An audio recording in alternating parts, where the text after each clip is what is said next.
Voilà. Je vais essayer de modifier la langue ici parce que je crois que de base, c'est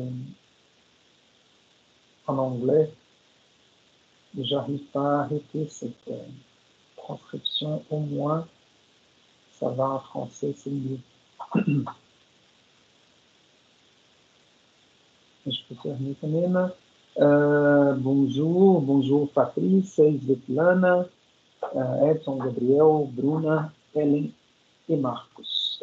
Vous êtes déjà présents.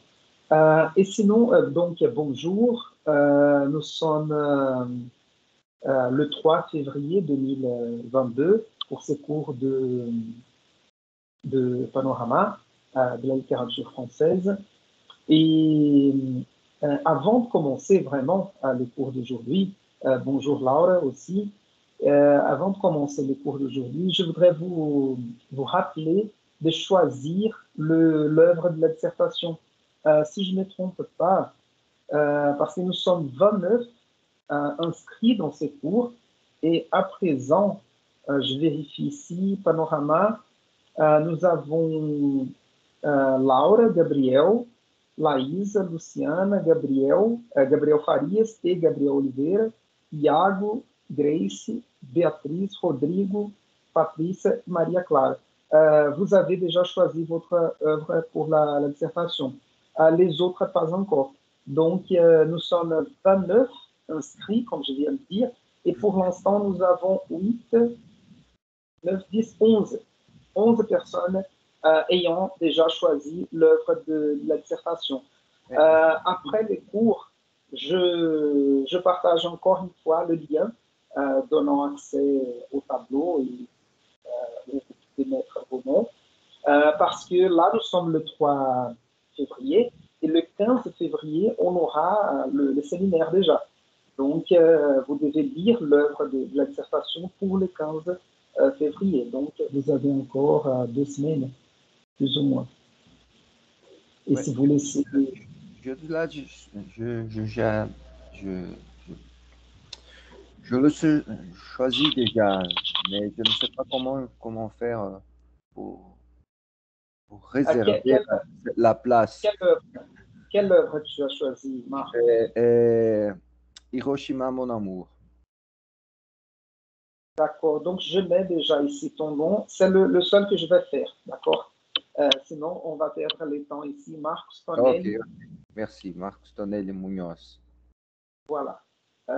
Donc c'est déjà marqué. Nous avons de la place. C'est la chute de Camus qui est déjà complète.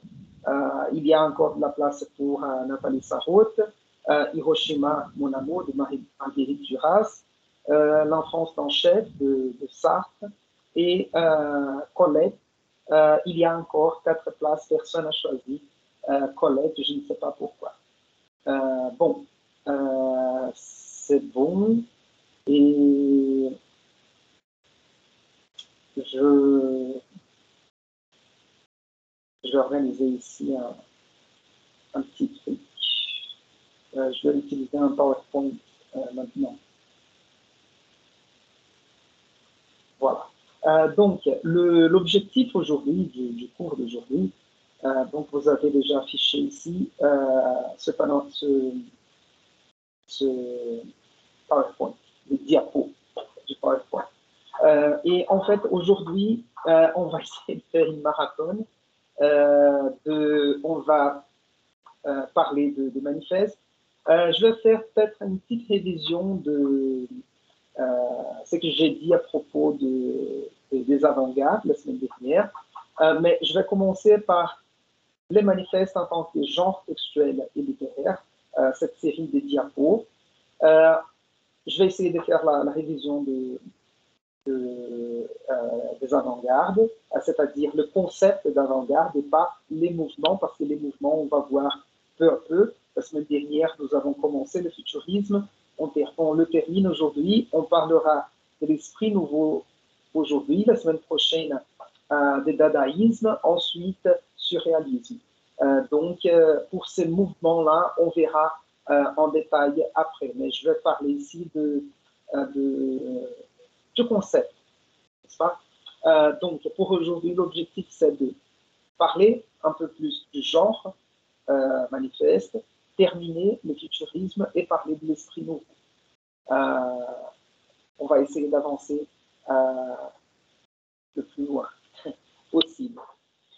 Donc, je commence déjà ici avec cette première diapo et dire, parce que vous connaissez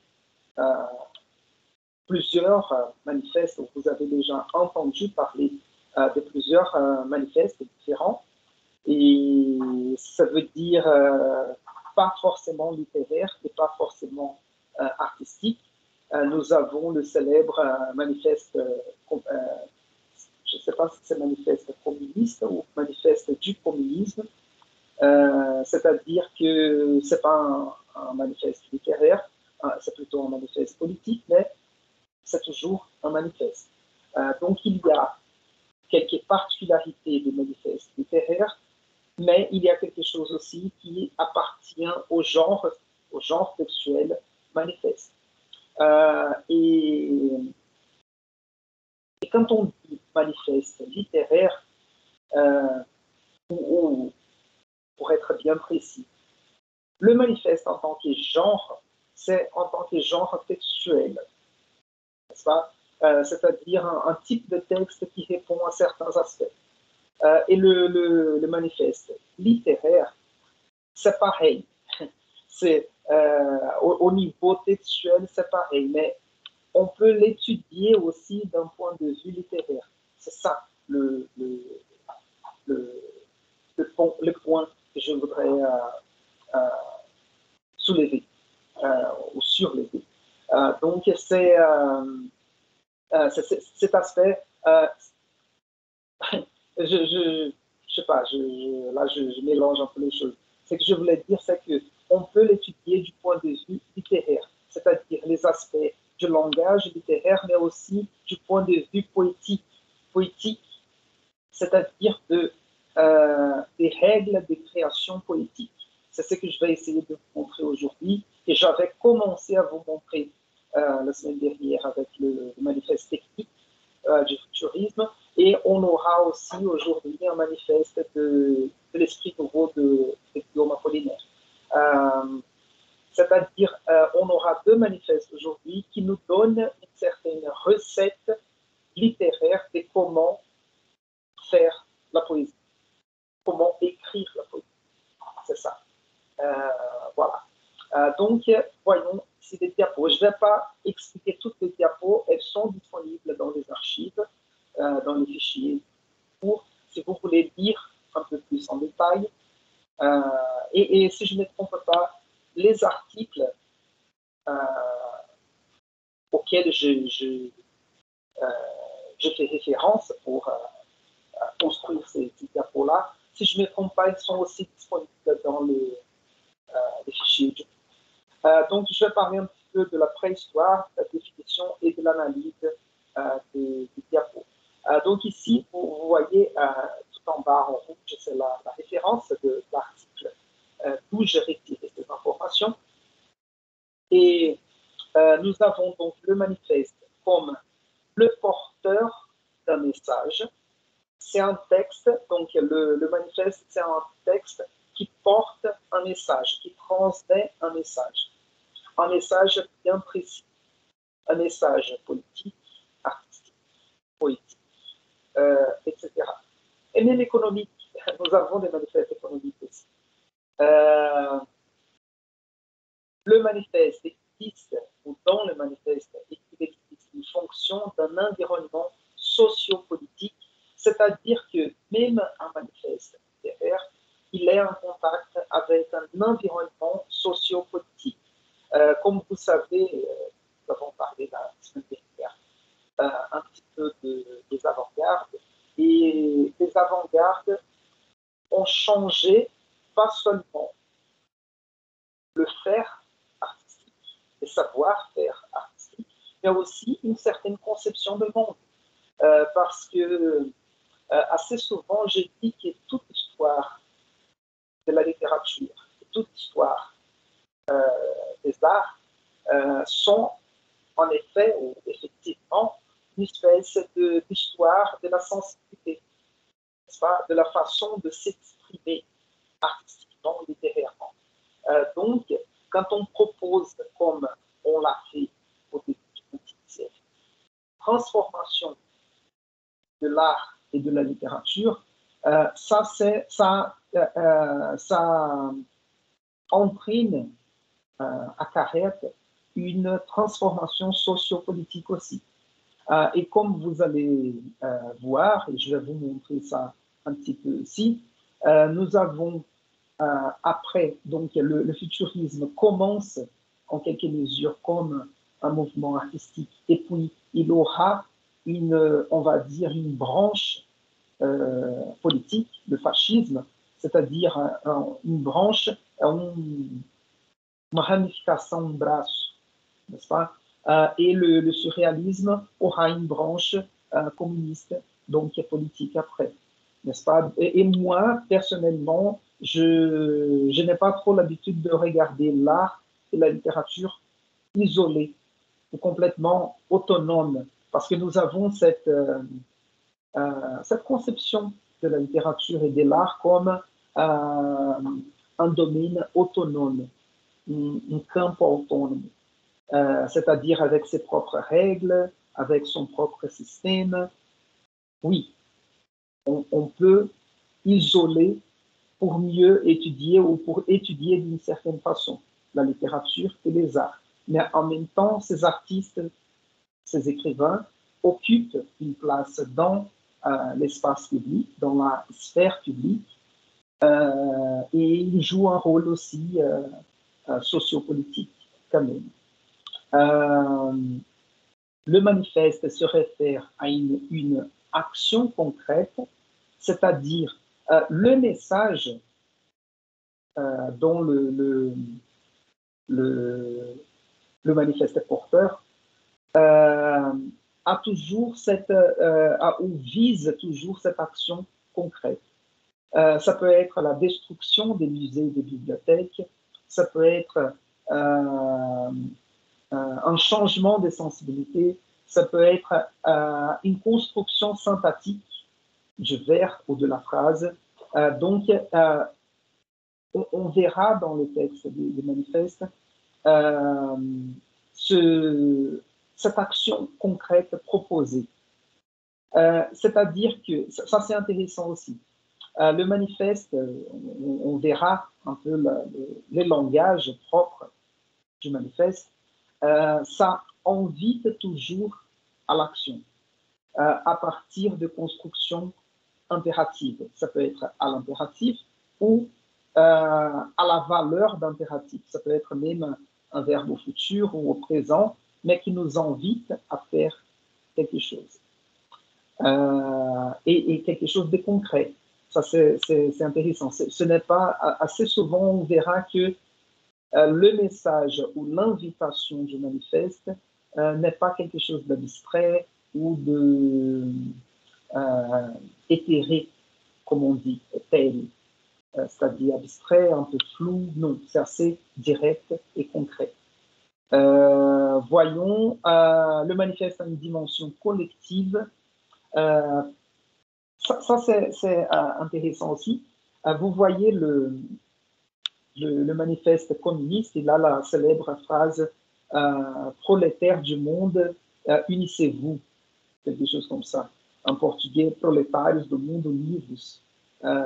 Donc vous voyez qu'il y a une dimension collective de l'union et de la lutte pour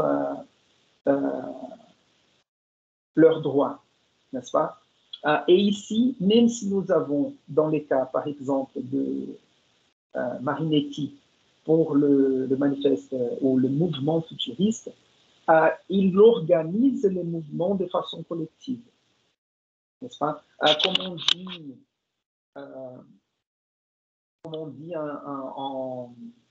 en français, une hirondelle ne fait pas l'été, et nous avons pareil en portugais, uma andorinha não faz o verão. Pour le manifeste et pour que le manifeste se concrétise dans un mouvement de transformation, Donc, il faut avoir cette dimension collective et une participation collective. Le manifeste se définit par sa publication. Ça, c'est quelque chose d'intéressant aussi, de vraiment intéressant, parce que si on fait un manifeste avec des idées claires, bien précis, avec une revendication légitime, mais on le garde dans les tiroirs, je coloque na gaveta, ça ne sert à rien et il n'aura pas sa force, son caractère de manifeste. Donc, le manifeste doit se faire publier pour atteindre l'objectif, n'est-ce pas, pour achinger, pour achever l'objectif. Ça se fait à partir de sa publication, parce que c'est la publication qui va véhiculer les idées, les informations, l'invitation, etc. Et encore, le côté langage. Le manifeste possède un certain degré de violence verbale. Ça, c'est un côté publicitaire du manifeste, n'est-ce pas? Comme on verra la semaine prochaine pour les dadaïstes, qui nous invitent à détruire les bibliothèques, les musées, à brûler les livres. Donc, vous voyez que ça invite à une certaine violence verbale. Et je vais vous montrer, j'avais commencé la semaine dernière, vous montrer cette violence verbale dans le manifeste du futurisme. D'accord? Donc, vous voyez que ici, dans ces 6 points relevés par Daniel Schunach dans cet article sur la préhistoire du manifeste littéraire de 1500 à 1828, il nous liste ici ces 6 points. Et vous voyez qu'ils vont de l'aspect formel du manifeste jusqu'à quelque chose de plus général. Donc, nous avons les langages avec un certain degré de violence verbale, la publication qui fait un aspect plutôt social, n'est-ce pas? La dimension collective, c'est-à-dire il faut avoir un réseau d'artistes ou d'agents politiques et sociaux attachés pour donner cette dimension collective, l'action concrète, la fonction dans un environnement sociopolitique et le message transmis. On continue, je vais avancer ici. Ici, c'est retiré d'un autre article d'Anna Boschetti, la notion de manifeste. Donc, on est encore dans je vais dire, dans la définition. La définition et je dirais la décomposition, c'est-à-dire quels sont les aspects, les parties présentes dans un manifeste. Donc, le manifeste je vais revenir ici, et ça c'est plus facile à les suivre ici. Donc, le manifeste, c'est le prototype d'une manière nouvelle de concevoir et de pratiquer la littérature. Donc, une nouvelle manière de concevoir et de pratiquer la littérature. Souvenez-vous, la semaine dernière, j'ai attiré votre attention à cet aspect. Le manifeste va toujours lire l'histoire littéraire comme un avant et un après. C'est-à-dire que le manifeste vient comme un tournant, un divisor de águas.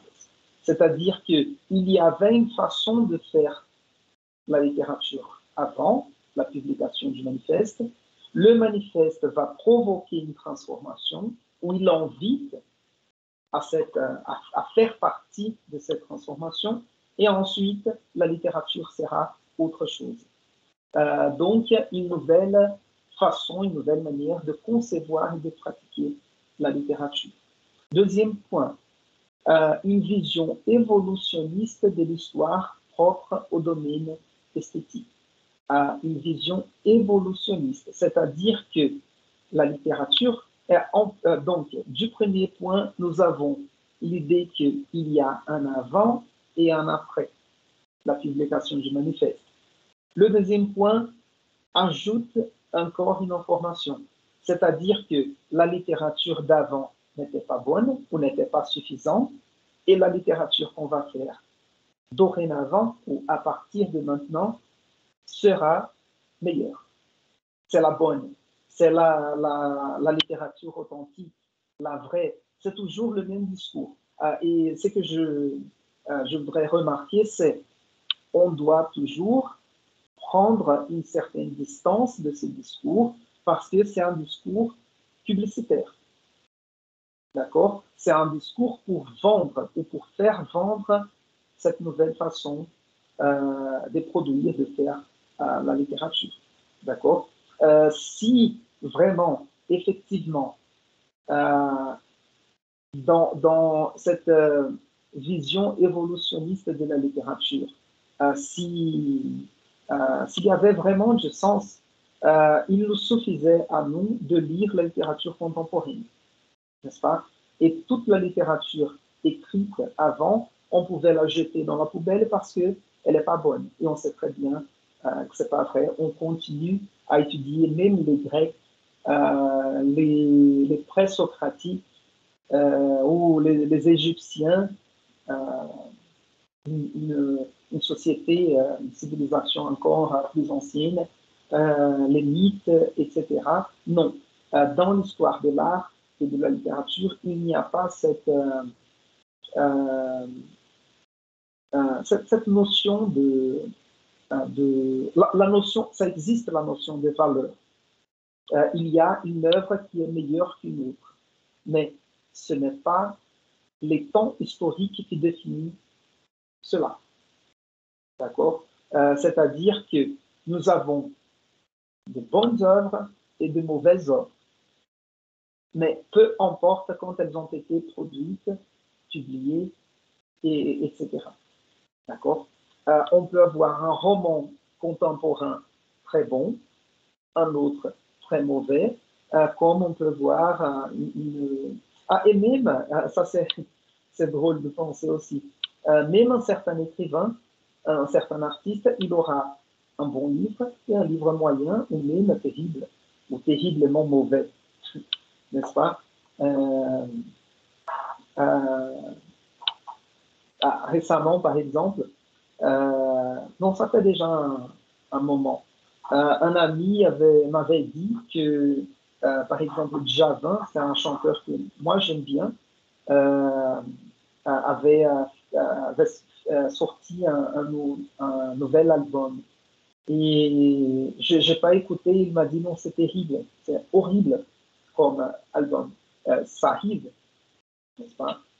Donc, attention à ce genre comment je peux dire, de discours, n'est-ce pas? Mais c'est un discours, un type de valeurs qu'on va trouver assez souvent dans ces genres de manifestes. Troisième point, un moyen par lequel l'artiste ou groupe cherche à renforcer leur position. Donc, peut-être les artistes ou les écrivains dans certains mouvements, ils ont certaines positions artistiques qui sont présentes où on peut en détacher de leurs œuvres. Par contre, la publication du manifeste rend manifeste, torna manifeste ces idées-là. D'accord? Donc, il y a peut-être deux possibilités, parce que j'ai renforcé ici l'idée du manifeste comme une invitation à à la production d'une nouvelle littérature, mais ça peut être aussi pour renforcer une nouvelle littérature qui est déjà en cours de production. D'accord? Qui pode ser tanto para o convite para fazer um novo tipo de literatura, como para reforçar um tipo de literatura que já está sendo feito, né, que está em curso de produção.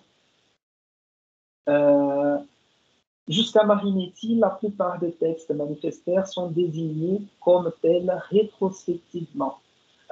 Ici, c'est une information à propos de l'histoire de Manifeste.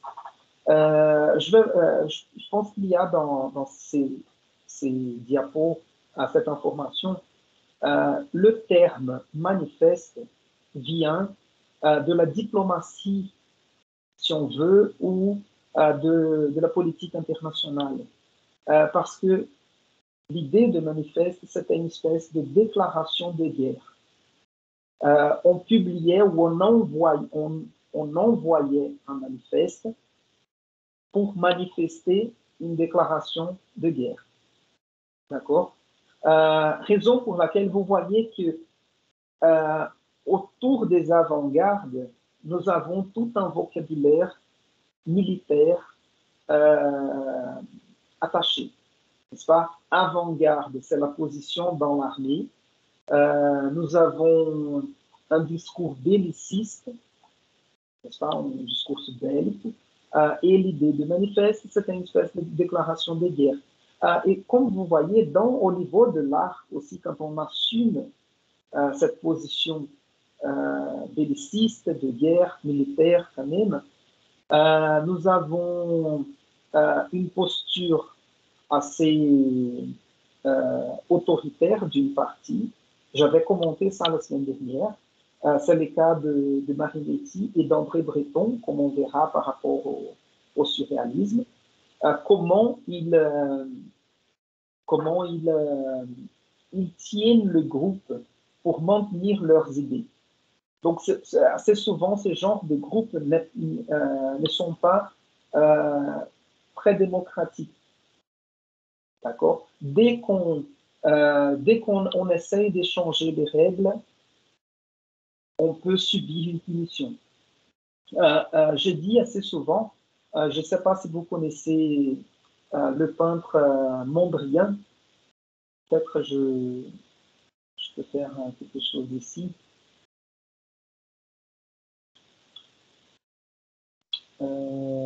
Voyons, image.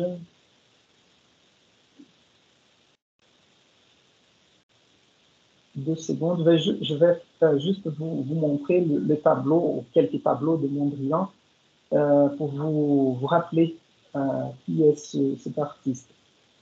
Peut-être vous avez déjà vu ce type de peinture, n'est-ce pas? Vous voyez, il utilise toujours ses couleurs primaires, le bleu, jaune, rouge, avec les lignes perpendiculaires noires et quelques fonds blancs aussi. Et pourquoi je parle de Mondrian? Parce qu'il avait, j'ai lu ça dans un musée une fois, donc il faisait partie d'un mouvement hollandais, si je ne me trompe pas, qui s'appelait Style, avec une orthographe propre de la langue néerlandaise. Et quelqu'un dans ces groupes avait proposé d'échanger légèrement la ligne, ou avait peint un tableau avec une ligne légèrement tournée, qui ne faisait pas un angle de 90 degrés, et Mondrian a rompu l'amitié qu'il avait avec cet autre peintre. Je ne me souviens plus qui était le peintre, l'autre peintre, mais c'est presque absurde de penser à une rupture dans une amitié, dans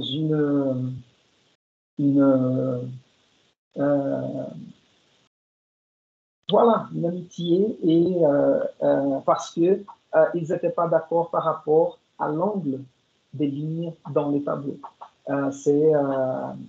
Ça montre quand même un côté assez, comme je disais tout à l'heure, assez autoritaire et pas très démocratique dans ce genre de mouvement. Donc, je reviens à ces points-là. J'expliquais que le terme manifeste vient du côté militaire.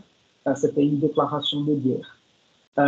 Et la plupart des textes qu'aujourd'hui, surtout avant le début du XXe siècle, quand on dit manifeste de la littérature facile, je vais vous en parler quand on parlera du romantisme, ou manifeste de la littérature fácil.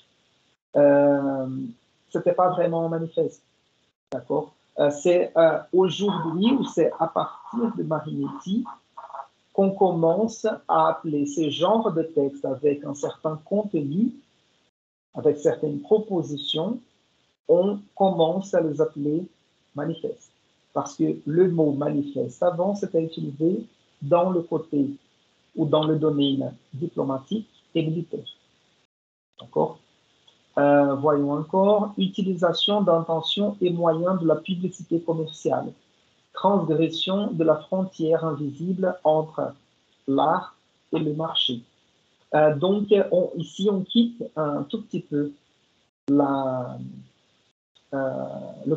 domaine militaire pour entrer dans le domaine de la publicité. N'est-ce pas?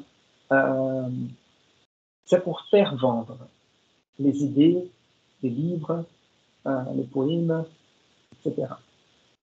La transformation d'une pratique en un genre. Donc, la pratique du manifeste, c'était ce genre de manifestation d'idées et ça devient un type de texte. N'est-ce pas? Et le manifeste n'est pas un privilège des avant-gardes. Ah oui, ça c'est important. Parce que là, nous sommes en train de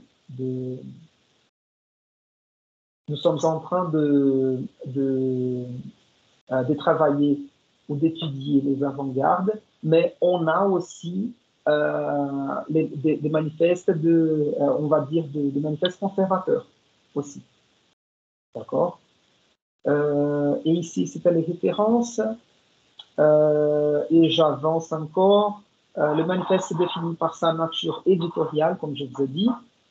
Ici, ça se répète un petit peu, c'est-à-dire la publication, la dimension collective, la nature réflexive, parce que ça, c'est presque un résumé. La nature réflexive, ça fait partie de tout ce que je viens d'expliquer par rapport à la temporalité présente dans le manifeste. Il y a une littérature avant, il y aura une littérature après. La littérature d'avant n'était pas bonne, la littérature du futur sera la bonne, etc. Et la visée pragmatique, c'est-à-dire de transformation objective. Pensez à cette visée pragmatique comme une visée objective, c'est-à-dire on sait très bien ce qu'on veut. Donc, pour faire de la littérature nouvelle, il faut faire cela ou ceci. Voyons. Je vérifie ici si c'est encore nécessaire. J'ai juste un... Parce qu'il y a une barre ici de la présentation qui m'empêche de lire. Je vais essayer de voir ici sur le portable. Donc, les noms manifestes servent alors souvent pour qualifier rétroactivement un écrit comme énonciateur d'une tendance. Voilà. Ici, c'est un peu l'explication explicite ou textuelle de tout ce que je viens de dire. Voyons s'il y a encore quelque chose... Ah oui, moi je mettrais en relief le deuxième point ici. Donc, dans le premier quart du XXe siècle, les avant-gardes historiques parachèvent la codification du genre et le manifeste se repère par une tonalité subversive, c'est-à-dire de transformation, n'est-ce pas, et de destruction, de détruction de ce qui existait avant, de la tradition, ou polémique et par l'emploi d'énoncés impératifs. Ça, je l'ai dit. Non, ça va, c'est une répétition. Ah, le dernier point, il est intéressant pour l'histoire des manifestes. À partir des années 1980, alors que les grandes prophéties révolutionnaires entrent en crise, la publication des manifestes est souvent considérée comme une pratique en voie de disparition et ou anachronique. C'est-à-dire, ce n'est plus la mode, ça devient démodé. D'accord? Voyons.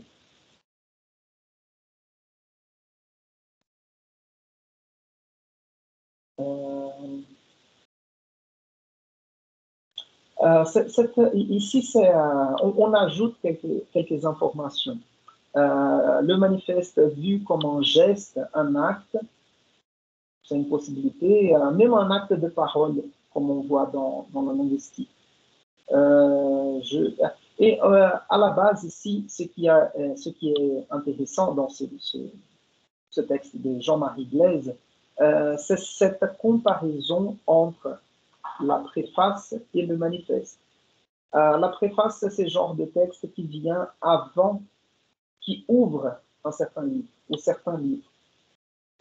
Et assez souvent, dans la préface, l'écrivain nous explique certains aspects qu'on va retrouver dans son œuvre.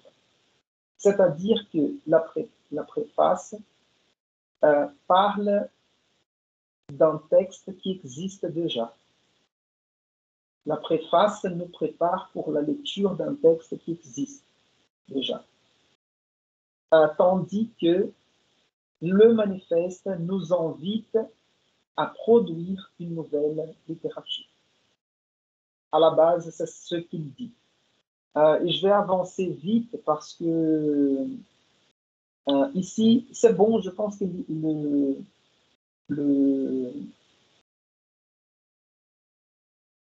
l'objectif ou l'information ou les informations les plus importantes sont déjà dans les premières diapos.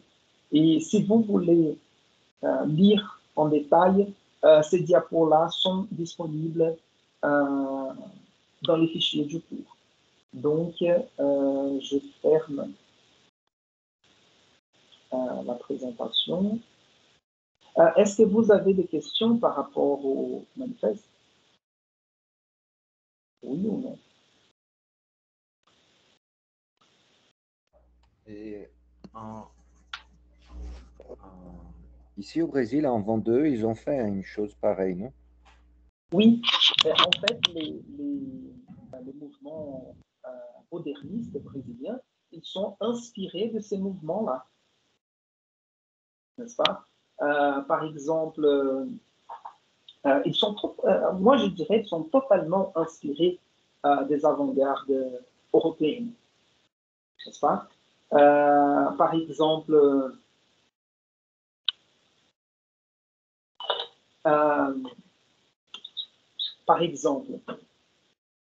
vous voyez, vous connaissez, parce que vous suivez les cours de littérature brésilienne aussi. Donc, prenez Mário de Andrade, Manuel Bandeira, Oswald de Andrade. Il y a Oswald de Andrade, Ferrat, en fait, ils vont d'une certaine façon, comment je peux dire,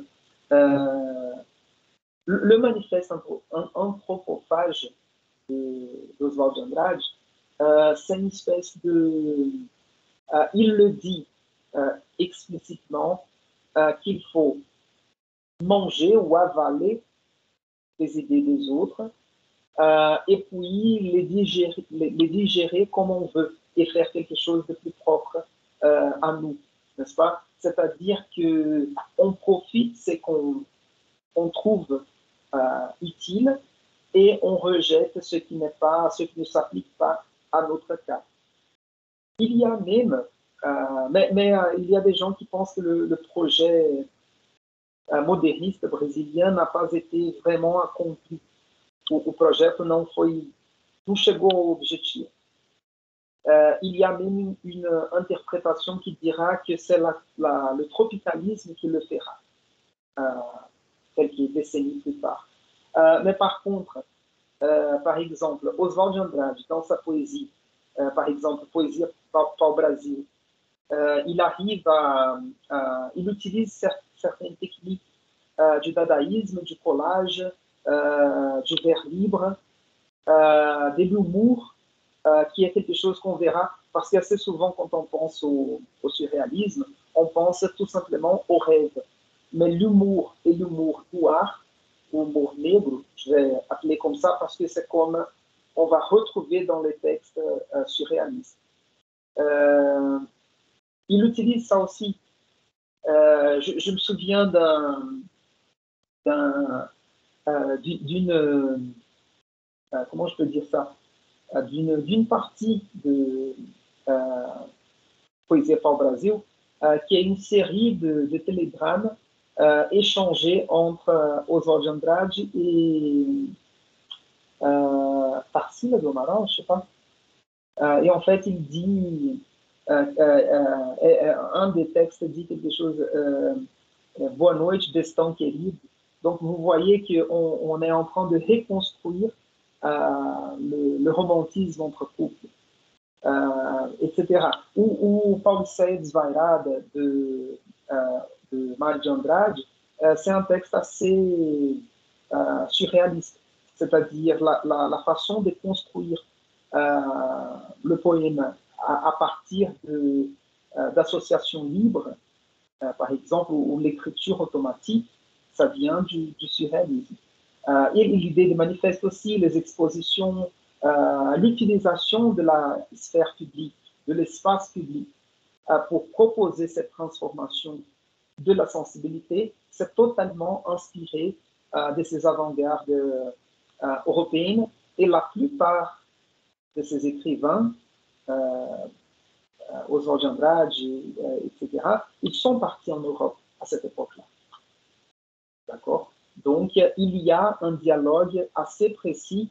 Et ce qui est intéressant au niveau comparatif, c'est que on verra que, par exemple, le futurisme commence au début du XXe siècle, le manifeste de 1909. Mais ces idées vont arriver avec force au Brésil, déjà 1920-22 avec l'exposition ou la semaine d'art moderne au Brésil. Et vous voyez qu'il y a un intervalle de temps. C'est exactement le temps d'assimilation des idées. N'est-ce pas? C'est le temps que nos écrivains partent à l'étranger, prennent contact avec les idées, les assimilent et puis ils reviennent avec quelque chose à nous proposer ici. Voilà. Donc, je disais, donc ici, c'est le futurisme. Ce que je voulais dire, c'est que nous n'avons pas terminé cette partie-là la semaine dernière. Donc, ici, nous avons le programme de cours. Voilà, donc aujourd'hui, le futurisme, on termine l'esprit nouveau de Guillaume Apollinaire. Je cherche ici le texte. Oui, ici c'est vous avez ici l'introduction de Giovanni Lista. On montre ici la couverture du livre. Giovanni Lista, le futurisme, texte manifeste. J'ai mis, parce que comme nous avons eu les cours la semaine dernière, j'avais mis tout simplement l'introduction. Mais comme j'ai réussi à télécharger le livre complet avec plus de 2000 pages, il est disponible dans le document si vous voulez. C'est-à-dire que pour le manifeste du futurisme, le manifeste technique, on a une meilleure qualité de lecture. D'accord. Je vous demande, excuse, une seconde, je vais ouvrir la porte au chat qui est en train de griffer la porte.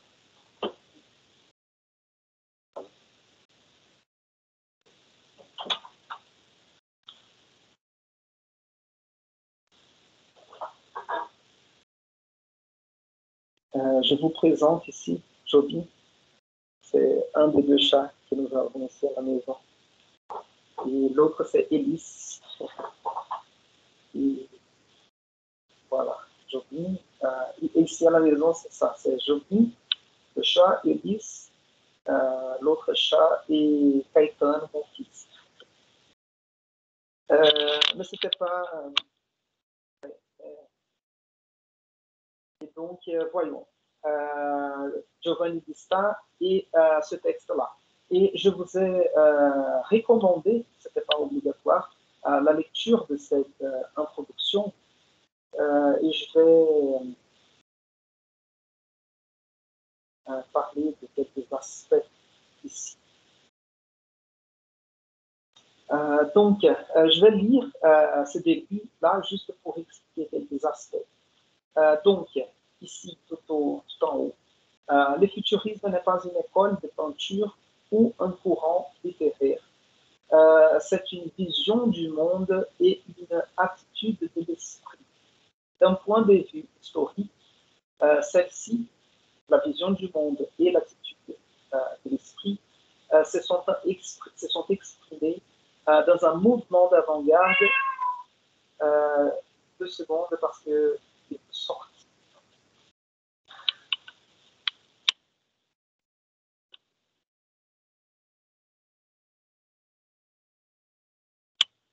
C'était ça. Il voulait juste se faire voir.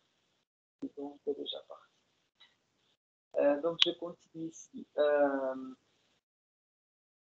Voilà. D'un point de vue historique, celle-ci, la vision du monde et l'attitude d'esprit, se sont exprimées dans un mouvement d'avant-garde qui a voulu promouvoir non seulement des nouvelles formes et pratiques de l'art, mais également des nouveaux modèles culturels, des nouveaux rapports sociaux et un nouveau style de vie.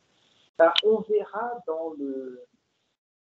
Donc, vous voyez ici ce que Giovanni Vista, qui est un grand spécialiste du futurisme, nous dit, c'est que le futurisme dépasse l'idée d'une école de peinture, la peinture futuriste, qui intègre les mouvements dans la peinture, c'est-à-dire on essaye de dessiner ou de peindre des personnages en mouvement, les voitures en haute vitesse, etc., ou des courants littéraires.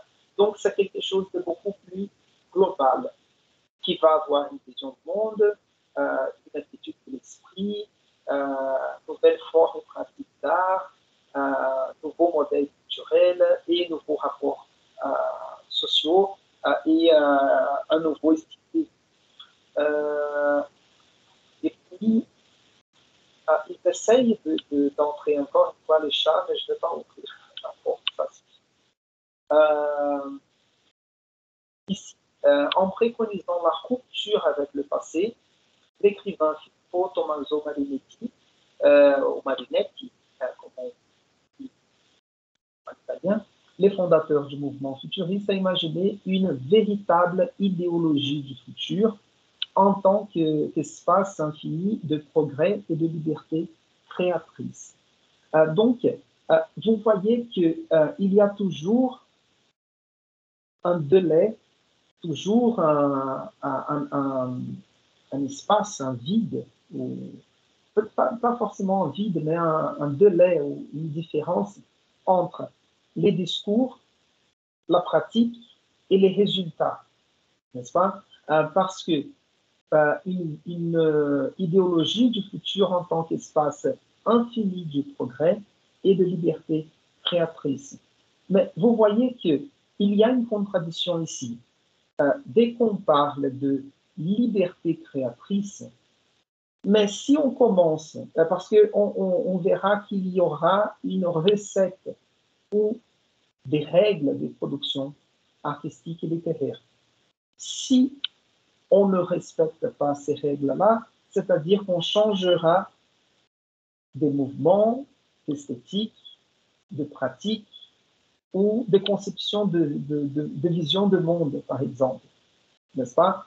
C'est-à-dire que cette liberté créatrice, c'est liberté jusqu'à un certain point, n'est-ce pas? C'est jusqu'au point où il veut, où Marinetti veut, où n'importe qui comme leader d'un autre groupe veut.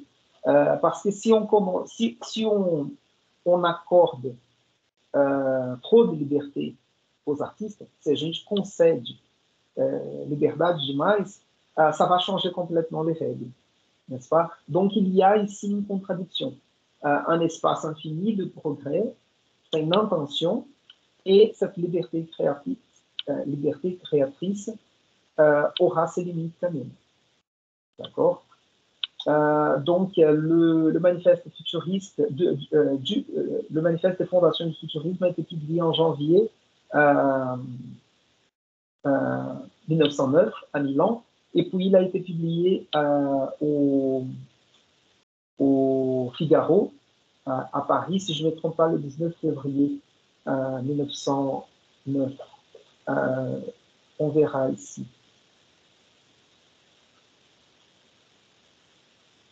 J'ai perdu un peu l'ordre des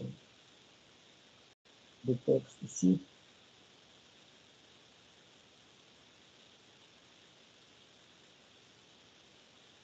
Je cherche, ouais, voilà, c'était la page facsimilée c'est le 20 février, en fait.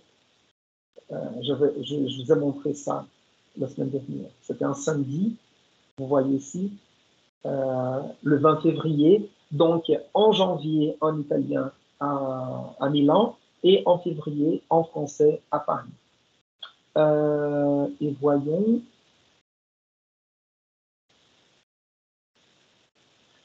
Je vais entrer déjà dans le manifeste du futurisme. 2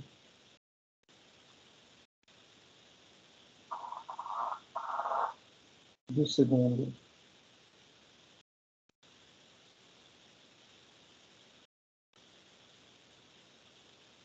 Et je voudrais analyser le manifeste, le premier manifeste.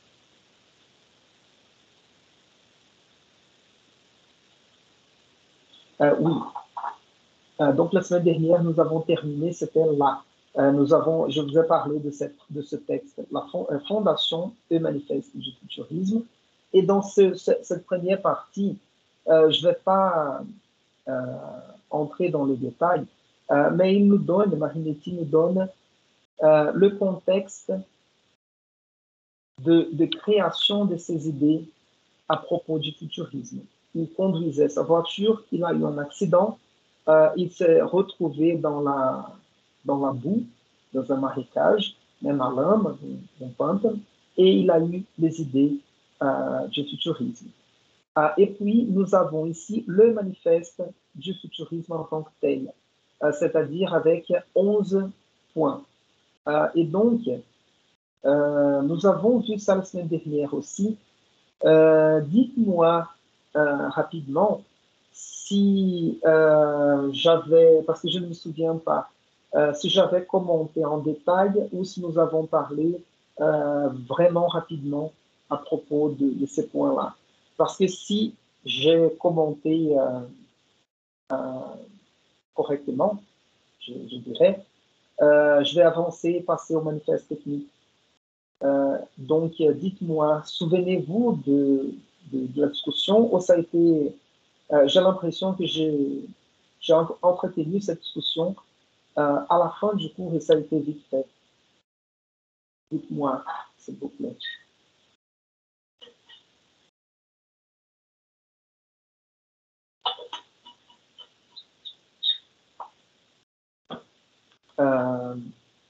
Ça veut dire que vous ne vous souvenez pas? Non.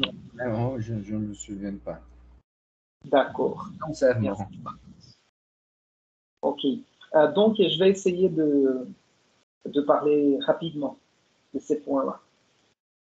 Donc, nous avons ici le manifeste du futurisme et je vais laisser le petit ici si j'ai besoin de souligner quelque chose. Donc, il dira ici, nous voulons chanter. Donc, encore une fois, j'avais remarqué l'utilisation de certains verbes qui ont la valeur de futur. N'est-ce pas? Ici, nous avons tout au début le futur simple, le verbe aller plus infinitif, avec cette valeur de futur. Nous voulons chanter, pardon, ce n'est pas le futur proche, mais c'est le verbe vouloir et le verbe chanter.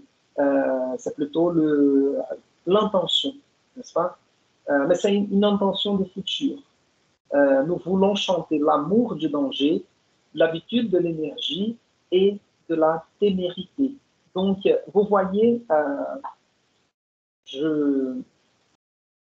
peut-être, oui, je vais mettre le texte côte à côte ici. C'est l'introduction de Giovanni Vista.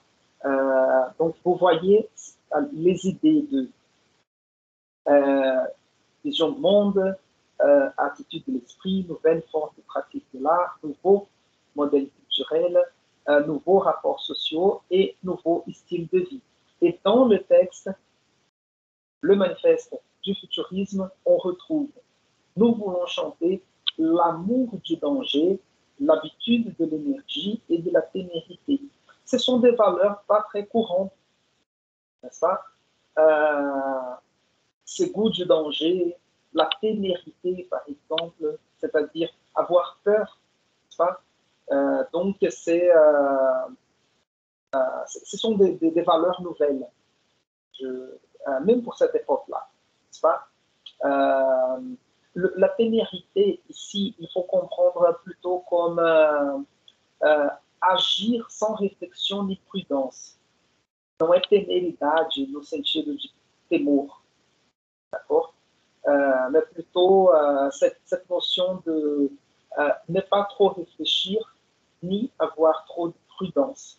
Donc, c'est agir, comment je dirais, agir de façon on dit pas. Il manque les mots ici. Mais c'est ça sans réflexion. D'accord? Les éléments essentiels de notre poésie seront le courage, l'audace et la révolte. J'avais à commenter ça aussi. Courage, audace et révolte. Donc, vous voyez que nous avons ici une attitude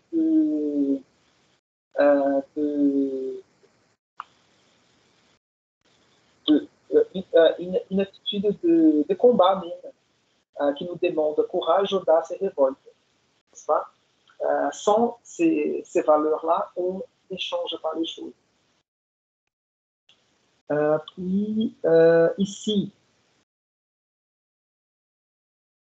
la littérature, jusqu'ici, ou ayant jusqu'ici magnifié l'immobilité percive, l'extase, etc., nous voulons, encore une fois, la notion d'intention, exalter les mouvements agressifs, l'insomnie, la fiévreuse, le pas gymnastique, les sauts périlleux, la gifle et les coups de poing. Je me souviens d'avoir commenté ça la semaine dernière. Donc, vous voyez, exalter la gifle et les coups de poing, ça montre une certaine violence du langage, mais aussi une violence, je dirais, dans l'imminence de devenir pratique, n'est-ce pas? De quitter le discours et entrer dans la pratique, dans la violence effective. gifle comme pape et coup de poing comme saut. Nous déclarons que la splendeur du monde s'est enrichie d'une beauté nouvelle, la beauté de la vitesse, parce que la machine à vapeur, les voitures, je dirais autonomes, ne sont pas poussées par des animaux, elles étaient nouvelles à cette époque. Enfin, c'est drôle de penser que quand il dit la vitesse ici, cette nouvelle beauté, la beauté de la vitesse, les voitures de cette époque, elles faisaient le plus vite, c'était, je ne sais pas, 30 km par heure, 40 maximum. Mais c'était déjà de la vitesse pour eux. Et j'avais commenté ici la comparaison qu'il fait d'une automobile de course avec je dirais, avec un tableau, n'est-ce pas? C'est-à-dire qu'un carro de corrida pode ser comparado em beleza com um quadro.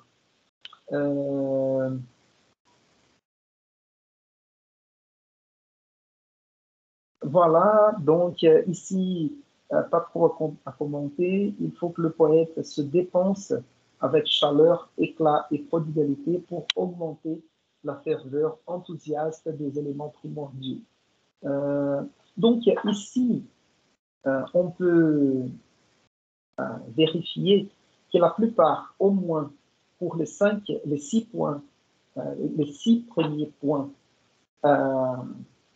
montrés et commentés, je ne vais pas commenter tous les 6, mais nous avons, dans une certaine mesure,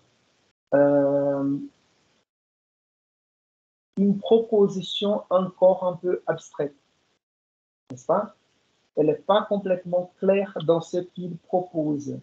C'est plutôt une attitude, vraiment, ici. Donc, il n'y a plus de beauté qui est dans la lutte, pas de chef-d'œuvre sans un caractère agressif. Ça, c'est intéressant à voir. La poésie doit être un assaut violent contre les forces inconnues pour les sommer de se coucher devant l'homme. Donc, vous voyez, pas de chef-d'œuvre, tipo, nenhuma obra-prima sem caráter agressivo. Et la poésie doit être un assaut violent contre les forces inconnues. Então, um assalto violent. Vous voyez que le langage de Marinetti dans ce manifeste est assez violent. Et puis, je vais sauter ici, et le point 9, nous voulons glorifier la guerre. Pardon, prof. Oui. Au début du 7, pour moi, c'est très fort ça. Il n'y a plus de beauté que dans la lutte. C'est très fort. Hein. Oui, mais Marcus, il y a beaucoup de sens ici.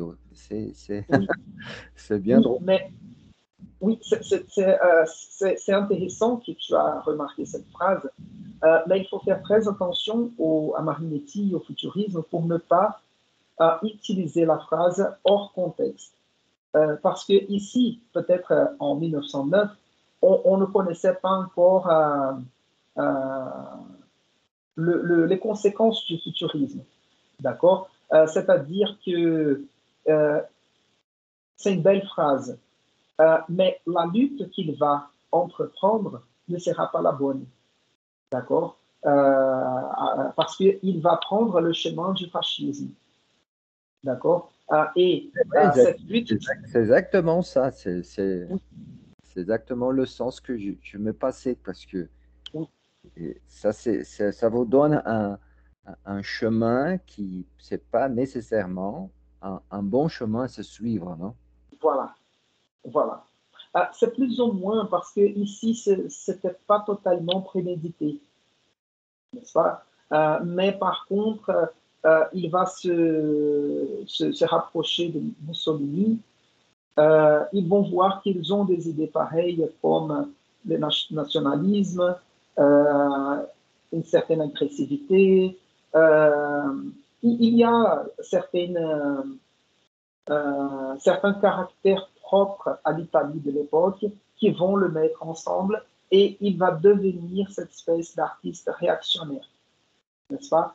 Mais ce qui est important aussi, c'est parce que assez souvent, quand on lit une phrase comme celle-là, il n'y a plus de beauté que dans la lutte, on pense toujours qu'il sera la bonne lutte, la lutte digne d'être combattue. A boa luta digna de ser combatida. Mais en fait, c'est pas toujours comme ça. C'est pas toujours comme ça. C'est exactement ce que ça m'a remarqué. C'est exactement ça. C'est a faca de dois gumes, né?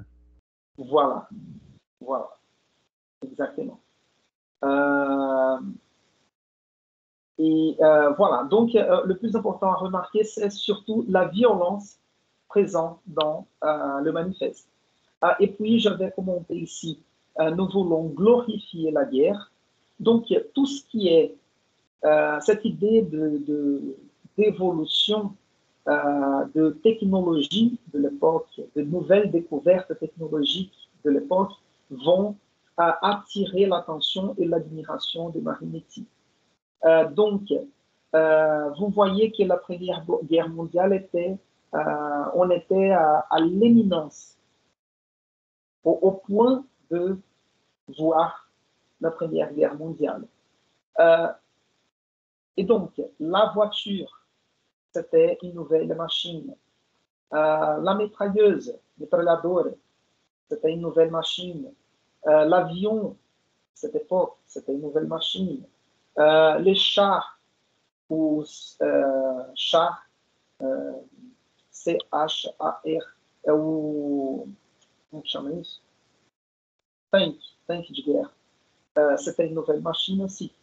Donc, tout ce qui montre une nouvelle technologie ou la capacité d'évolution de la science, etc., vont admirer Marinetti à cette époque-là.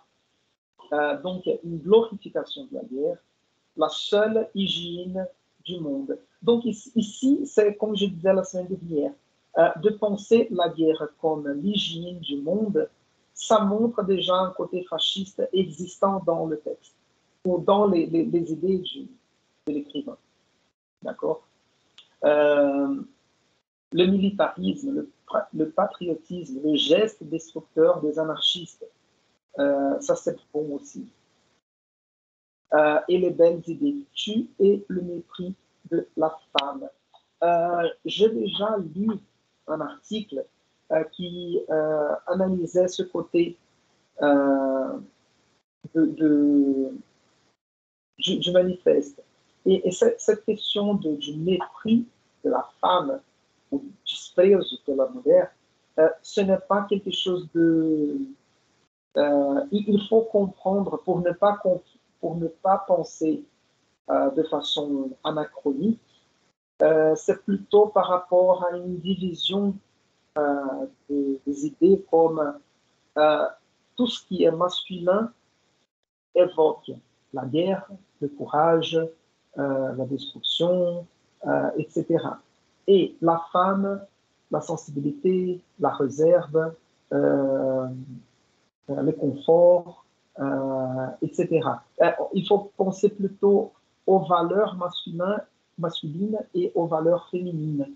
Là, je ne suis pas en train de justifier Marinetti, mais c'est plutôt essayer de comprendre le texte dans le sens de son temps, no sentido do seu tempo. D'accord? Moi, je pense que ce n'est pas une bonne construction, mais c'est la construction qu'il a utilisée. Ici, nous voulons démolir les musées, les bibliothèques, combattre le moralisme, le féminisme et toutes les lâchetés opportunistes et utilitaires. Donc, démolir les musées et les bibliothèques, ça va être repris par les dadaïstes 5 ans, 6 ans plus tard, n'est-ce pas? Parce que détruire les musées et les bibliothèques. Les musées et les bibliothèques sont, on va dire, la maison de la tradition. C'est notre espace de contact avec le passé. Et on détruit ces espaces, les musées et les bibliothèques, et on sera libre pour penser au futur, totalement libre pour penser au futur. Et combattre le moralisme, ça dépend de quel moralisme il s'agit, n'est-ce pas? Le féminisme aussi, ce n'était pas forcément le féminisme qu'on verra quelques années plus tard, n'est-ce pas? Ici, je vois plutôt... c'est un début du féminisme, quand même, n'est-ce pas? Mais moi, je pense plutôt au premier droit accordé aux femmes. Soit droit au vote, par exemple, dans quelques pays, les droits au travail, à une rémunération, etc. Parce que ça, c'est quelque chose d'important aussi quand on pense à cette critique au féminisme. Parce que déjà, à cette époque, ça met en question la place de l'homme dans la société, n'est-ce pas? Et donc, courage, héroïsme, patriotisme, la guerre, ce sont des valeurs masculines, n'est-ce pas? Et donc, et en plus, l'arrivée de la femme dans la vie publique, ça met aussi en danger certains espaces conquis par l'homme jusqu'à cette époque-là. Donc, on voit déjà un côté un peu rétrograde, un peu, j'ai dit tout à l'heure, bon, ça va.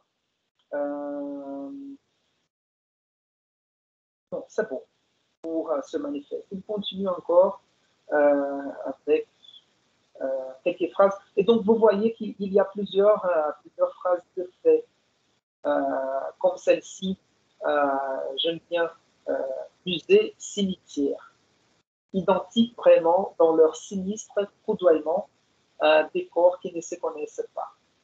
Dortoir public où l'on dort à jamais, côte à côte avec les êtres haïs et ou inconnus. Férocité réciproque des peintres et des sculpteurs, s'entretuant à coups de lignes et des couleurs de la dans le découpé. Donc, c'est les images que tu dis ici. Budget, cimetière, et puis il y aura ici un dortoir public. C'est un dortoir school. C'est drôle. Où on dort à jamais, si como eternamente, tá? Onde a gente dorme eternamente, a jamais, eternellement, côte à côte, lado a lado, com seres odiados ou desconhecidos. Donc voilà pour... c'est bien drôle aujourd'hui, mais imaginez ce texte à l'époque.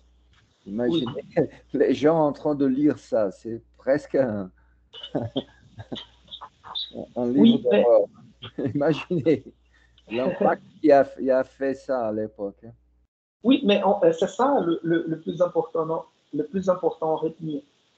Parce qu'ils ont réussi quand même, je ne dis pas seulement les futuristes, mais Guillaume Apollinaire qu'on verra dans la suite, les dadaïstes, les surréalistes, ils ont réussi vraiment à changer l'art par rapport au 19e siècle. C'est vraiment un changement de sensibilité. D'accord? J'essaie de vous montrer un côté négatif du futurisme en raison des conséquences politiques. Par contre, les conséquences esthétiques, elles sont vraiment importantes à considérer. Ils ont réussi à reformuler la façon de faire l'art à partir de cette époque-là, n'est-ce pas? Et donc, je voudrais passer au manifeste technique. Je vais juste vérifier ici où il est, parce que je l'ai.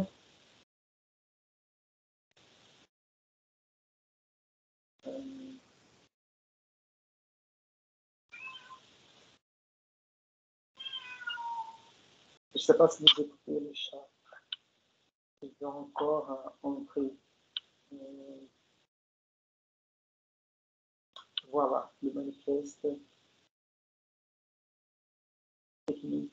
Il a été publié en 1912, c'est ça?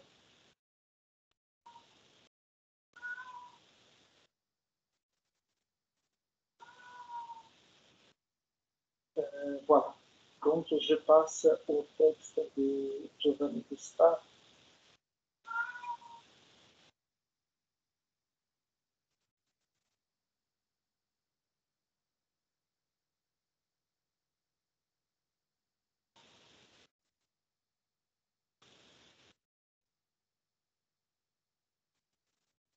Parce qu'ici, nous avons une meilleure qualité.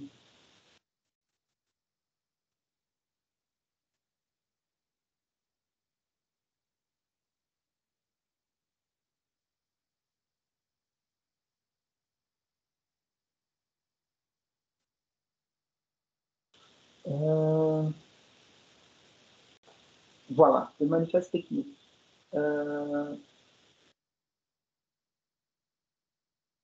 Je vais mettre côte à côte ici.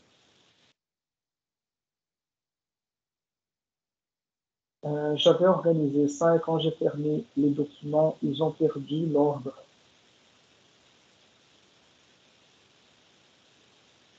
Manifeste. Voilà. Voilà. Parce que ici, vous voyez, c'est le livre de Giovanni Lista qui a organisé tous les manifestes futuristes à propos de n'importe quel domaine, peinture, architecture, littérature, etc. La raison pour laquelle le livre complet fait, dans cette version-là, 2413 pages. Et ici, nous avons le texte retiré d'une revue. Et j'aime bien parce que c'est intéressant de voir plus ou moins la page telle qu'elle elle a été publiée à l'époque. Mais ici, évidemment, c'est beaucoup plus facile à lire, n'est-ce pas?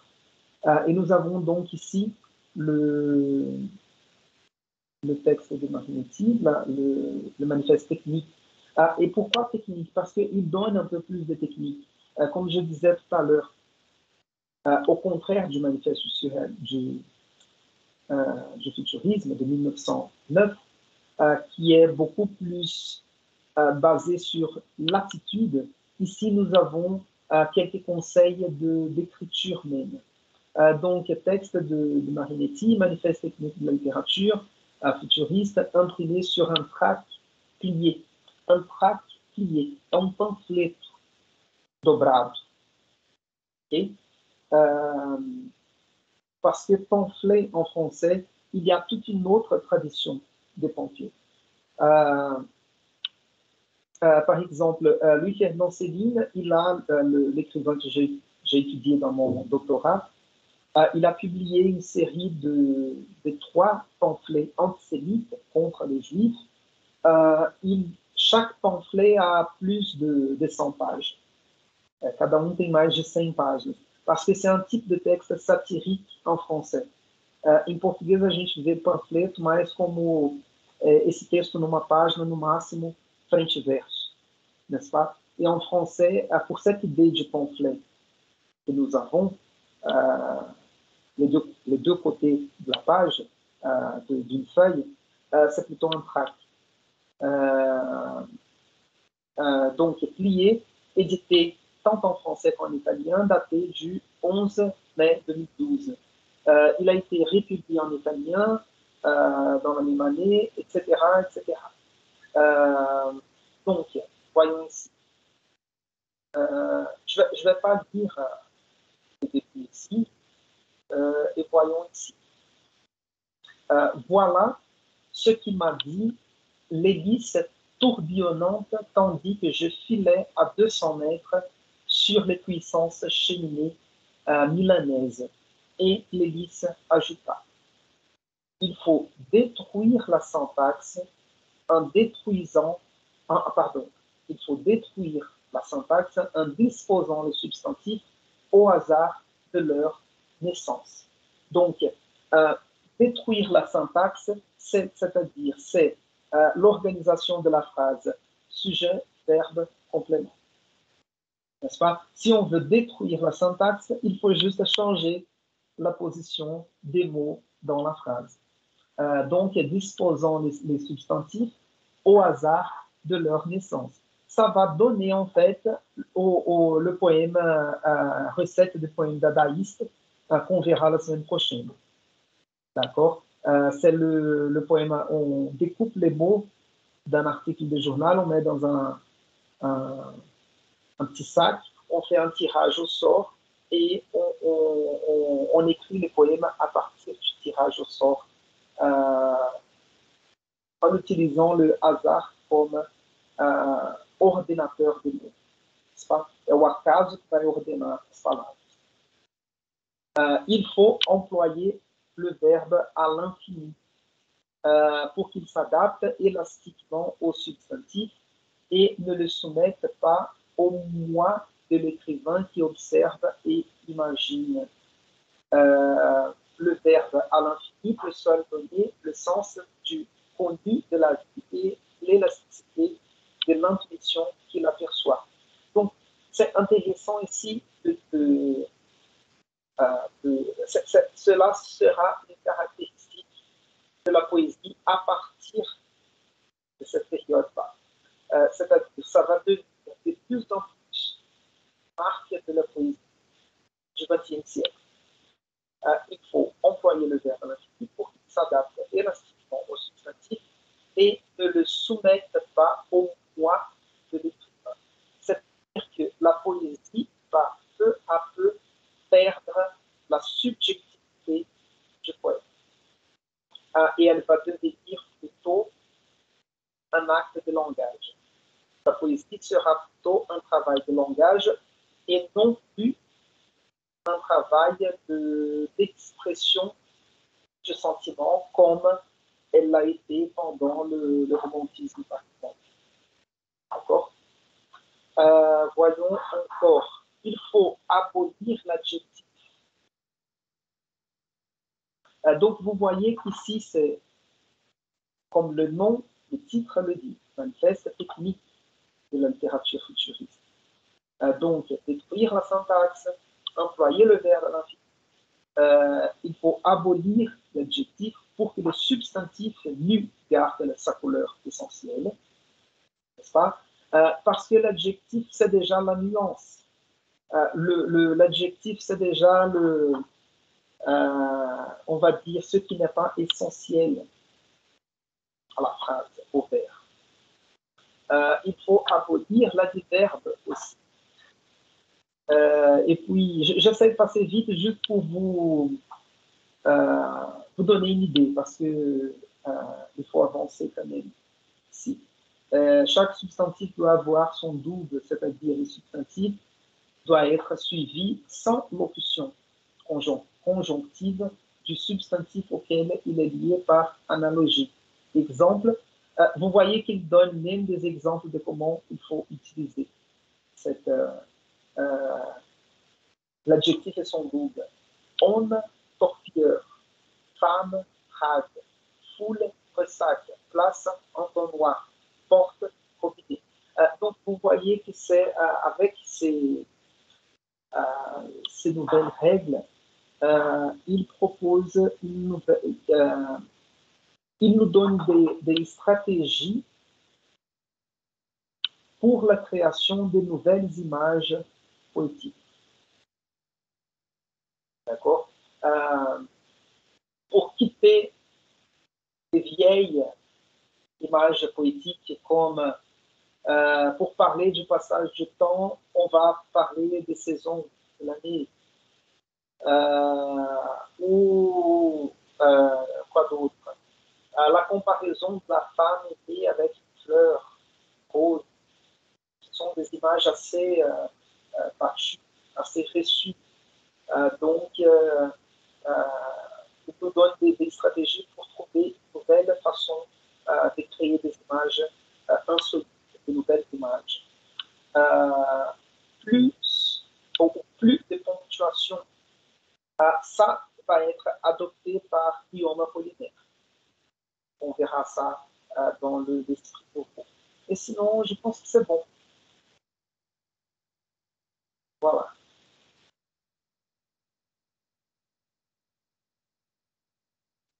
Chaîne d'analogie, non, c'est bon.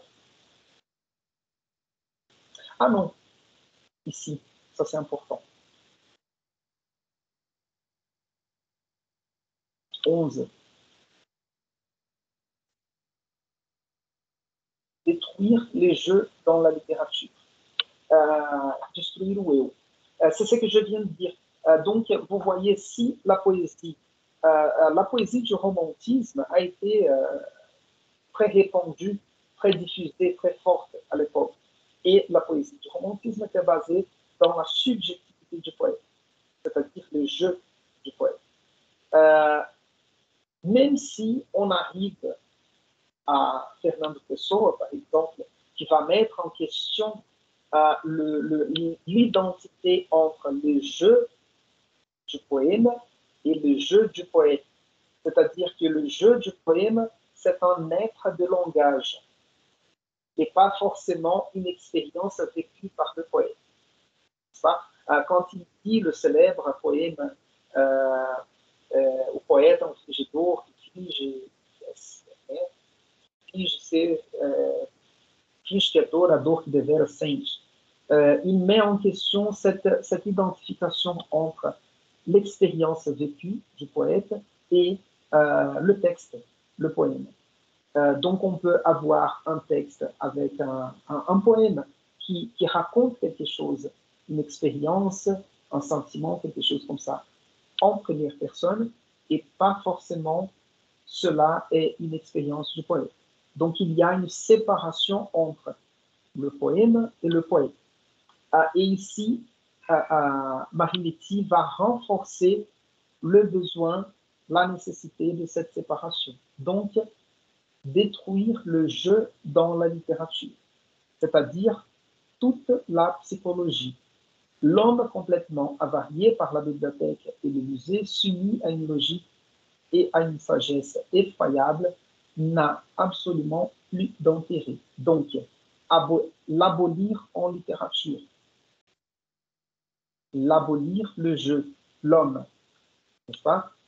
Le remplacer enfin par la matière dont il faut atteindre l'essence à coup d'intuition, ce que les physiciens et les chimistes ne pourront jamais faire.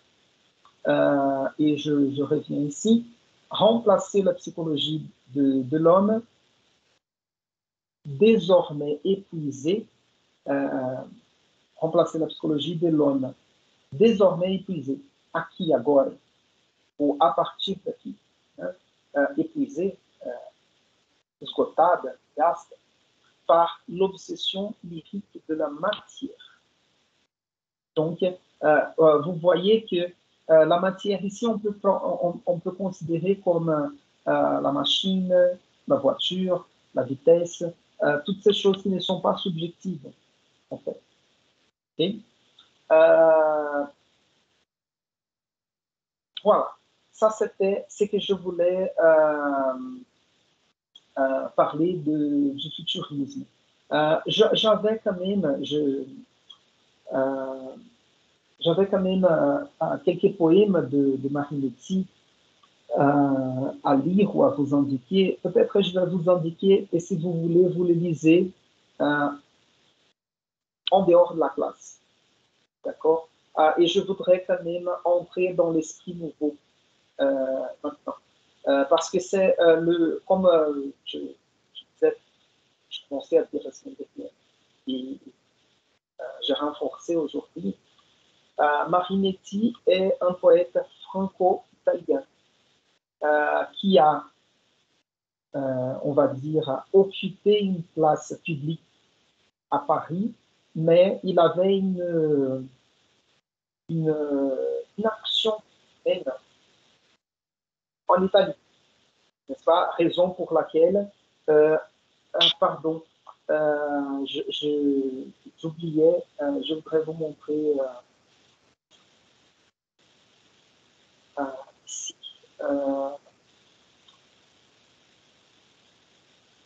un rapport de Marinetti avec le fascisme. Je oubliais ça. Je lis la recherche ici et voilà le texte. Voilà. Vous voyez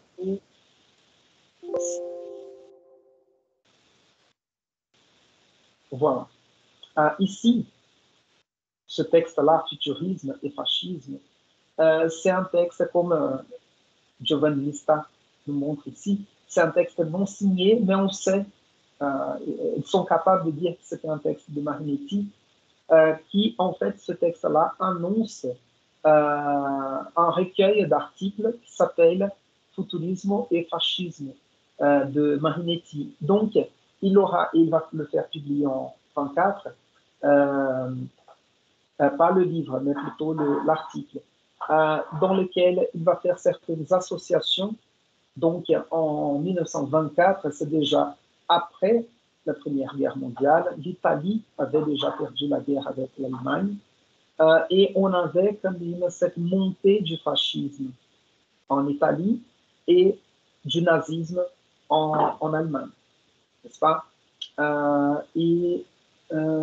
Voyons ici, parce que j'avais souligné plutôt dans un texte d'une mauvaise qualité.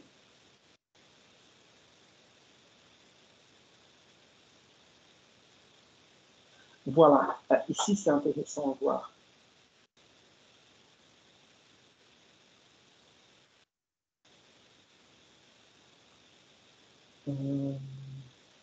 Voilà.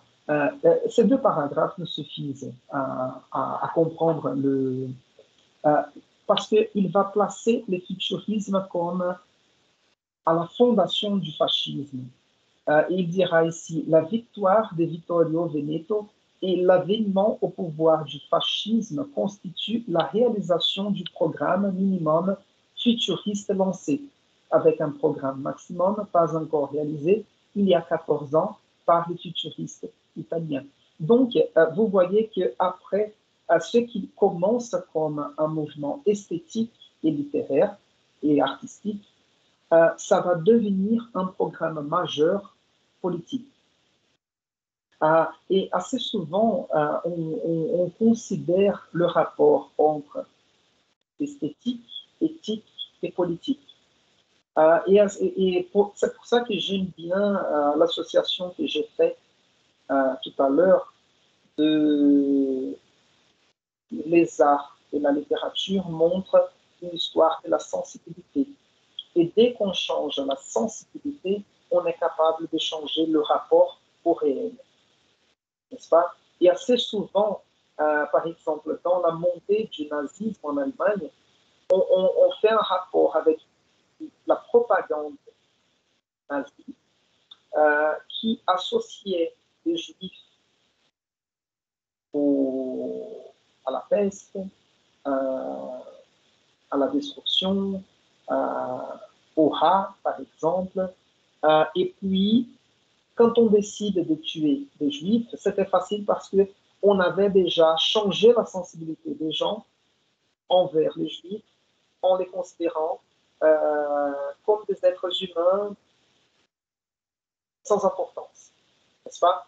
Et vous avez vu dans les manifestes du futurisme de 1909, et puis le manifeste technique, des idées qui étaient véhiculées, qui étaient présentes.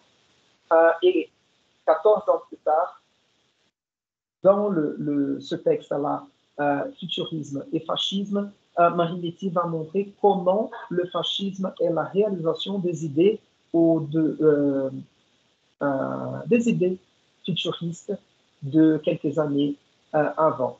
Donc, ce programme minimum prêchait, c'est-à-dire pregava, quelque chose comme ça, la confiance illimitée dans l'avenir de l'Italie, la destruction de l'Empire austro-hongrois, l'héroïsme quotidien, l'amour du danger, la violence considérée comme argument. Ça, c'est incroyable comme phrase. La glorification de la vitesse, de la nouveauté, de l'originalité, de l'optimisme, de la force, de la révolution et de la guerre. L'avènement, c'est, on peut dire, apparition ou surgissement, l'avènement de jeunes au pouvoir contre l'esprit parlementaire, conservateur, routinier, bureaucratique, académique et pessimiste. Donc, il faut considérer que le futurisme et le fascisme sont des forces réactionnaires, mais révolutionnaires quand même. Ne pas confondre révolutionnaire avec la gauche, par exemple, ou ne pas associer révolutionnaire uniquement à la gauche. Parce que révolutionnaire, c'est-à-dire une transformation de la société par le moyen d'une révolution. Peu importe si cette révolution vient des forces à gauche ou à droite ou au centre. Si on propose une transformation sociale à partir de révolution, c'est un mouvement révolutionnaire. De droite, de gauche ou de centre. D'accord? Donc, ce texte-là de Marinetti est hyper intéressant pour connaître un peu les idées ou le cours de la maturité des idées de Marinetti. D'accord? Curso do amadurecimento des idées de Marinetti. Ok? Donc, je ferme la discussion autour du futurisme. Donc, retenez bien, le futurisme, on aura quand même certaines idées importantes au niveau de l'art, de la littérature, de l'esthétique. Du côté sociopolitique, ce sera un mouvement réactionnaire, révolutionnaire, fasciste. D'accord? Et donc, on passe maintenant à l'esprit nouveau. Et, je vous demande 2 secondes parce que je vais changer tout le texte.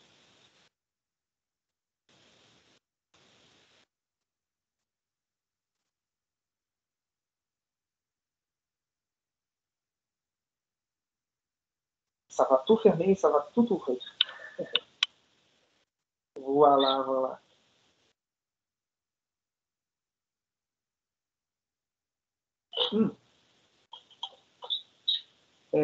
Vou só abrir um parênteses para fazer uma propaganda. Não estou ganhando nada com isso.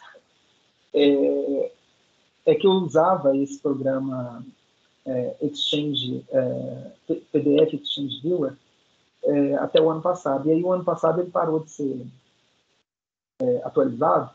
E aí tem agora o PDF Exchange Editor, que é esse que eu estou usando. E ele é muito bom. Eu estou achando muito bom, porque tem como, vocês já viram aqui, fazer caixinha de comentário, sublinhar o texto, tem como mudar a cor do marca-texto, né? E tem essa possibilidade aqui que vocês me viram fazendo, que abre aqui, abrir sessões, então a gente consegue salvar os PDFs por sessões. Então, eu estava aqui com 21 PDFs do Futurismo e Marinetti. Então, eu fechei todos de uma vez e abri os 19 do Esprit Nouveau e Apollinaire. Mas se eu quiser abrir de novo o Futurismo, ele vai abrir todos na mesma ordem, com todas as informações salvas. É só você vir aqui embaixo, salvar a sessão atual, coloca o nome, etc. Eu estou falando isso aqui para para a vida acadêmica de vocês, para as disciplinas. Isso pode ajudar, por exemplo, a revisar para uma prova e não ter que ficar indo na pasta, abrindo cada arquivo. Basta você criar uma sessão, salva ela com todos os PDFs, e aí, na hora que abrir, abre todos os que estão salvos, independente de estarem na mesma pasta. Tá? E é programa gratuito, vocês baixam aí, baixa aqui ou na própria página do PDF Exchange Editor. Então, fica a dica. Para mim, serviu bem. Okay? Bon, on revient. Et on commence, je vois déjà l'heure, et on ne va pas terminer la discussion autour de l'esprit nouveau. Avant de commencer, est-ce que vous avez déjà entendu parler de ces courants littéraires, l'esprit nouveau?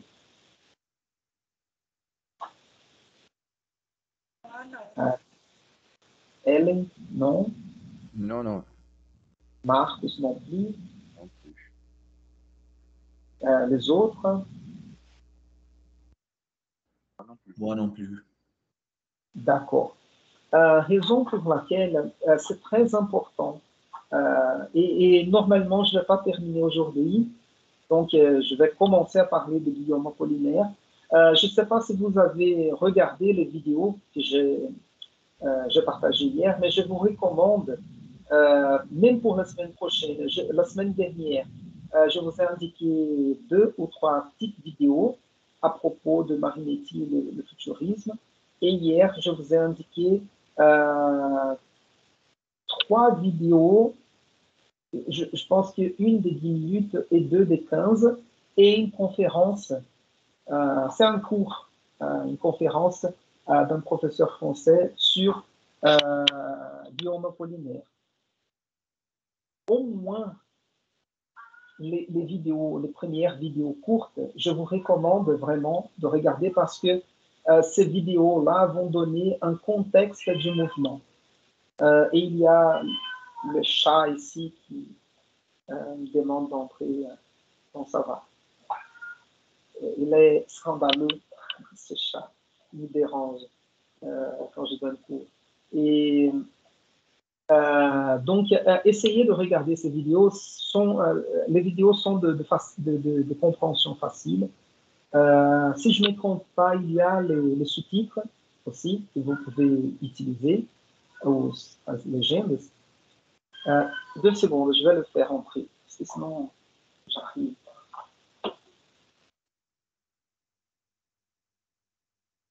C'est scandaleux, quoi. Et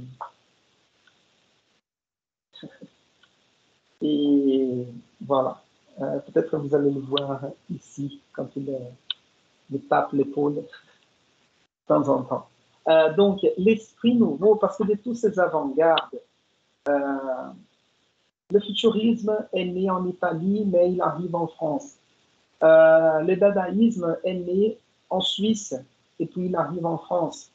Peut-être le cubisme, je ne sais pas s'il est né en France ou s'il est né en Espagne, et puis il arrive en France avec le cercle des peintres cubistes, Braque, Picasso, etc.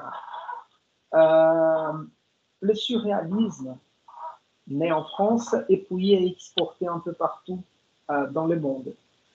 Mais l'esprit nouveau, c'est un mouvement typiquement français.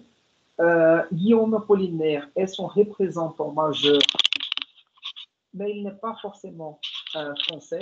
Il est, je crois que sa famille est d'origine polonaise, sa mère au moins. Mais si je ne me trompe pas, il est né en Italie et puis il migre vers la France. Mais il va devenir un citoyen français et il va représenter ou il va lutter pour la France dans la Première Guerre mondiale. Donc, pour ce contexte-là, c'est important de regarder les vidéos. Et pour quelques caractéristiques aussi du mouvement. Par contre, on verra que Guillaume Apollinaire est quelqu'un de très important parce que cette tendance littéraire, l'esprit nouveau, spirit nouveau, elle sera peut-être un peu plus sobre, beaucoup moins sobre que le dadaïsme, le futurisme, le surréalisme, pas tant que ça. Le surréalisme, on verra que il n'y a pas ce côté destructif tellement fort dans le surréalisme. Le surréalisme veut construire quelque chose. Et on voit dans le futurisme et dans le dadaïsme une envie ou une force de destruction très forte.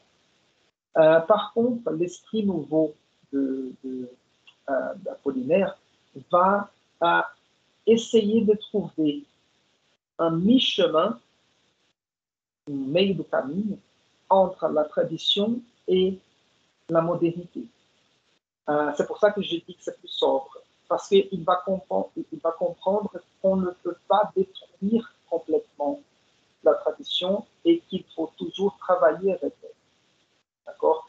Par contre, il va assimiler en même temps certaines idées du futurisme de Marinetti, mais il va aussi proposer d'autres qui vont se faire présents dans la poésie à partir de cette époque-là. Guillaume Apollinaire va écrire de la fin du 19e siècle jusqu'en 1918, qui est quand il décède, quand il meurt. Et il meurt, si je ne me trompe pas, de la grippe espagnole, mais il a été grièvement blessé dans la Première Guerre mondiale. Raison pour laquelle, assez souvent, quand on regarde des photos, on cherche des photos d'Apollinaire, c'est avec un pincement dans la tête, autour de la tête. Et voyons ici l'esprit nouveau. Donc, ici, il y a, c'est la page 74. Ce livre-là, de X, de secondes de façon parfaite.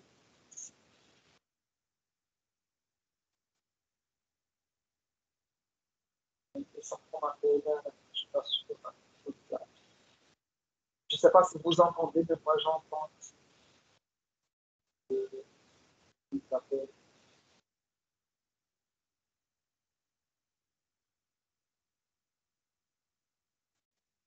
Ouais, c'est bon. J'essaye de rappeler après. Oui. Je suis désolé, je ne sais pas si vous avez écouté ces bruits de l'appel. Ça m'a dérangé. Donc ici, c'est juste pour vous montrer la couverture du livre. Ce livre, il est disponible dans les fichiers du XXe siècle. D'accord? Donc, c'est Histoire de la littérature française des XXe et XXIe siècles. Et ici, à la page 74, il va parler des avant-gardes et du surréalisme, mais il y aura une page sur l'esprit nouveau et modernité. Et peut-être, si vous voulez, vous pouvez jeter un coup d'œil ici. Même moi, je ne vais pas insister là-dessus.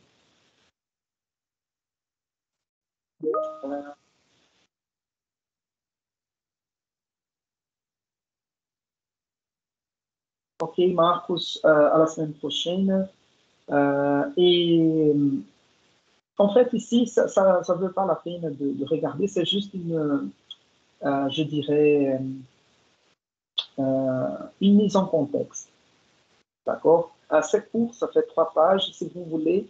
Par contre, j'ai ici, je vais vous montrer, si je parle encore d'Apollinaire, c'est ça? Oui.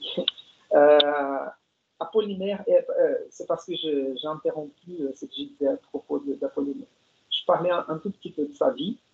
Par contre, au niveau esthétique, moi je dirais qu'Apollinaire, au contraire de Marinetti et peut-être d'André Breton plus tard avec le communisme, est beaucoup plus attaché à l'art. Et Apollinaire, il va être un conteur, c'est-à-dire il va écrire des contes. Il a même un livre pornographique publié qui s'appelle, si je ne me trompe pas, Les 100 000 verges. Verge, c'est un nom pour l'organe sexuel masculin. Et c'est comme 5 000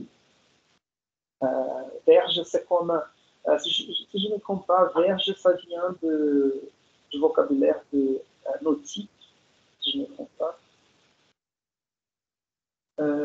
Oui, vem da marinha o termo verge, que seria a haste da âncora, mais ça s'utilise aussi comme un vocabulaire sexuel, n'est-ce pas? Donc, il a des contes pornographiques, des contes fantastiques publiés. Il est un critique d'art impressionnant, avec plusieurs livres, c'est-à-dire plusieurs articles publiés dans la presse de l'époque, c'est-à-dire plus ou moins 10 ans publiant régulièrement la critique de l'art, et il était proche des peintres cubistes comme Picasso, Braque, Matisse, etc. Et il sera aussi un critique littéraire, un poète, et son recueil de poèmes, je vais vous le montrer ici.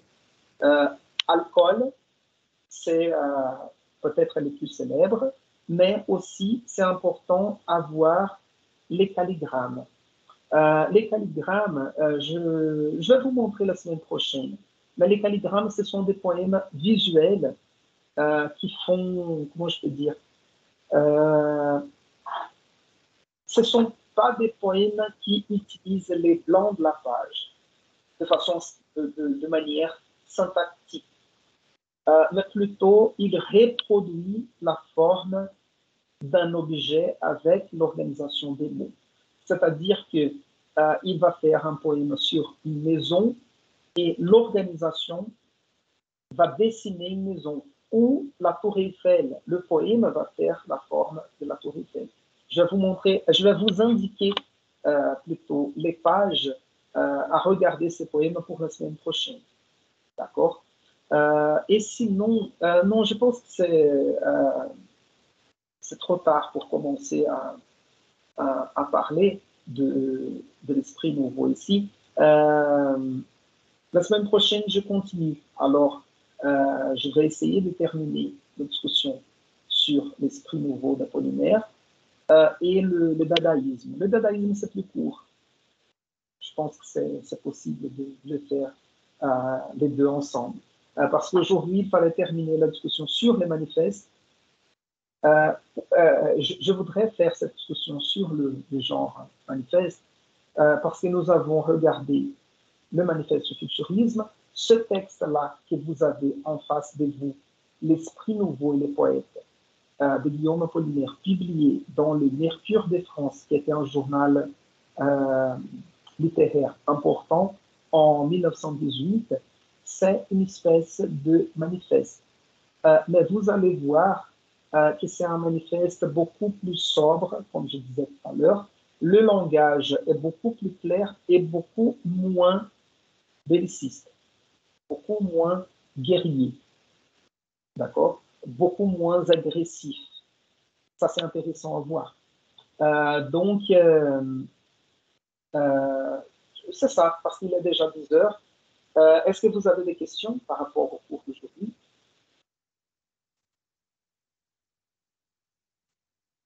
Ou c'est bon? C'est bon, prof. D'accord, merci, Edson, Ellen. C'est bon.